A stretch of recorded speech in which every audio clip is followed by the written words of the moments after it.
নমস্কার বন্ধুরা, দেখুন প্রতিদিনের মতো আজও একটি অঙ্কের ক্লাস নিয়ে আসলাম। তো এই ক্লাসটি খুবই ইম্পর্টেন্ট একটি ক্লাস। কারণ কি, এই টাইপের প্রশ্ন পরীক্ষায় প্রায় চলে আসে। আর যে ট্রিক্স আমি করাচ্ছি, এই ট্রিক্সগুলি আশা করি আপনার ভালো লাগবে। দেখুন ক্লাসটি। তো প্রথম প্রশ্ন বলেছে যে একটি ছেলে 6 কিমি পার ঘন্টা গতিবেগে স্কুলে যায় এবং 4 কিমি পার ঘন্টা গতিবেগে বাড়ি ফিরে আসে। তার গড় গতিবেগ কত? খুবই সহজ একটি অঙ্ক দিয়েছে, বেসিক লেভেলের অঙ্ক দিয়েছে। আমরা 2 থেকে 3 সেকেন্ড এটা উত্তর করতে পারি। কিভাবে করতে পারি দেখুন সেই ট্রিক্সটি।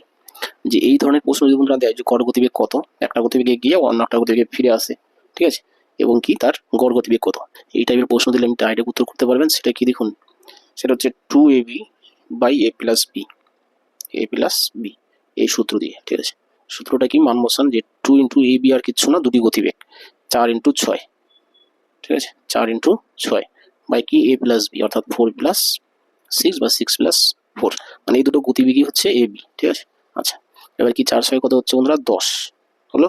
আর উপরে কত আছে, যা আছে আপনি লিখে দিতে পারেন ডাইরেক্ট, 2 ইন্টু 6 ইন্টু 4, কাটাকাটি করুন, 5 দুগুণে 10, তাহলে উপরে থাকলো 24, নিচে থাকলো কত, 5। তাহলে 24কে 24, নিচে হচ্ছে 5, এটাকে ভাগ করা যায় না, তাই না, কাটাকাটি করা যায় না। তাহলে আমরা কাটাকাটি যদি করি দশমিক আসবে। দেখুন আমি এভাবেও কাটাকাটি করা চাই, কীভাবে দেখুন সেটা দেখাচ্ছি। 5 ওকে 5, 4 5 20, কিন্তু এখানে আছে 24, তাই না। তাহলে 20 থেকে 24 যেতে আরো 4 লাগছে, সেই 4-এর পরে একটা শূন্য বসে কত হবে, 40, 5 8 40, জোর করে শূন্য দেওয়ার জন্য এক ঘটাকে দশমিক, আর কিছু না। তাহলে 4.8, অপশন নাম্বার ডি দেখুন 4.8 রয়েছে, এটাই হচ্ছে বন্ধুরা উত্তর। তো এই হলো বন্ধুরা 1 নম্বর অঙ্ক, আশা করি এটা বুঝে থাকবেন। চলে আসছি পরের প্রশ্নে, 2 নম্বর দেখুন। হলো বন্ধুরা 2 নম্বর প্রশ্ন বলেছে পিতা পুত্রের চেয়ে 30 গুণ বড়, 18 বছর পরে পিতার বয়স পুত্রের বয়সের 3 গুণ হবে, বর্তমানে পিতার বয়স কত? তো এই টাইপের প্রশ্ন আমরা কিভাবে করবো দেখুন। আমরা কি করবো, যে পিতা পুত্রের চেয়ে 30 গুণ বড়, আমরা ডাইরেক্ট একটা সমীকরণ লিখবো। 30 গুণ বড়, আমরা পিতার, যেহেতু পিতা আগে দেওয়া আছে, পিতার বয়সটা উপরে লিখবো, পুত্রের বয়সটা নিচে লিখবো।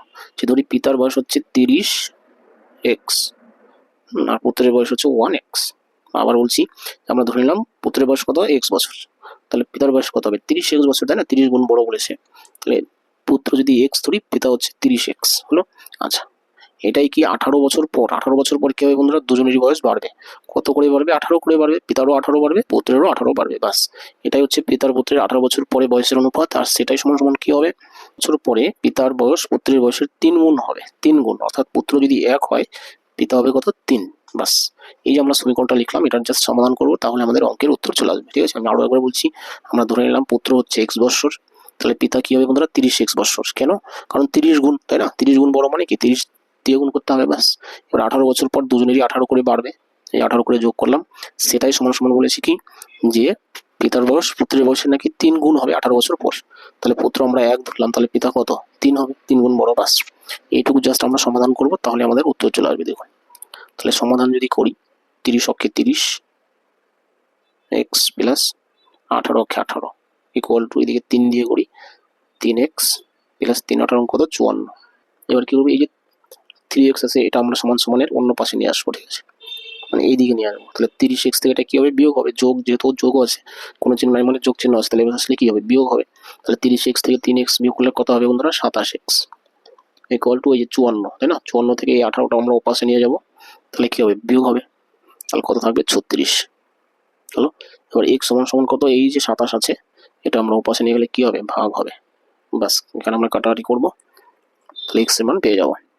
তাহলে কাটাকাটি করুন 9 দিয়ে, 3 9 7 8 4 9 36, তাহলে 4/3, এটা কি আসলে x এর মান, অর্থাৎ পুত্রের বয়স। এবার প্রশ্ন করেছি কি, পিতার বর্তমান বয়স কত, তাহলে পিতার বর্তমান বয়স কত হবে, একে 30 দিয়ে গুণ করলেই হবে, আর কিছু না। ঠিক আছে, পুত্রের বয়সকে যদি আমি কি 30 দিয়ে গুণ করি, তাহলে কি পিতার বয়স পেয়ে যাবো।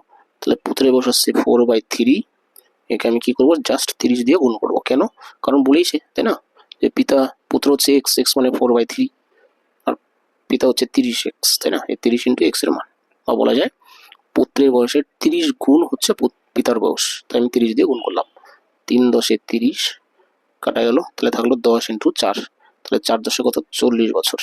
তাহলে এটাই হচ্ছে বলতো নাকি পিতার বয়স, অপশন নাম্বার ডি হচ্ছে উত্তর। তো এই হলো বন্ধুরা আজকের অঙ্ক ক্লাস। তো ক্লাসটি দেখার জন্য ধন্যবাদ। যদি ক্লাসটি ভালো লেগে থাকে অবশ্যই লাইক কমেন্ট শেয়ার করবেন, নতুন বন্ধুরা চ্যানেলটি সাবস্ক্রাইব করবেন।